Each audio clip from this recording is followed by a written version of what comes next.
আমি রিয়েলাইজ করি যে আমার সুখটা না আমি কোথাও পাই না।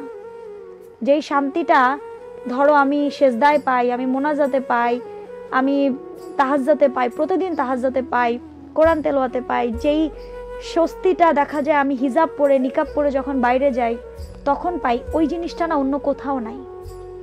দিন শেষে আমি সুখী না।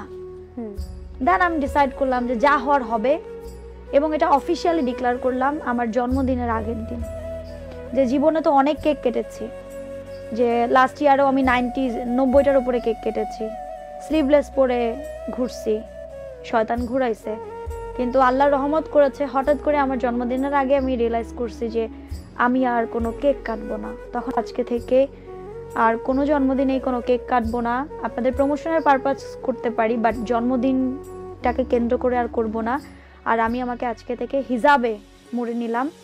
হিজাব ছাড়া, মাথায় কাপড় ছাড়া আমাকে আপনারা আর কখনোই দেখবেন না। ছোট্ট বর্ষা, আজকে আমি মা বর্ষা, 2 বাচ্চার মা। সেই তখন থেকে 3/4 প্যান্ট শয়তান আমাকে পরাইছে, আমাকে দিয়ে গান গাওয়াইছে, আমাকে দিয়ে অনেক কাজ হয়েছে। আমি এইটুকু থেকে এইটুকু করছি, বাট এখন না আমার মনে হয় আমি আমাকে কিভাবে ঢেকে রাখবো। যদি পসিবল হয় যে আরো কোনো বড় চাদর থাকে ওটা দিয়েও আমি আমাকে ঢেকে মুড়ায় রাখতে চাই, আমাকে যেন কেউ না দেখে।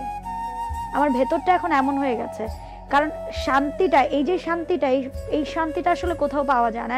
সাম পিপল, কেউ যদি আমার 1 কোটি টাকা দেয় তাও আমি আমার হিসাব খুলবো না, কিন্তু যদি কোনো টাহালা জামাই পাই আর যদি কোনো উদাম টুদাম আলা ফটোশুট পাই তাইলে আমি আমার হিজাব খুলে ফেলবো।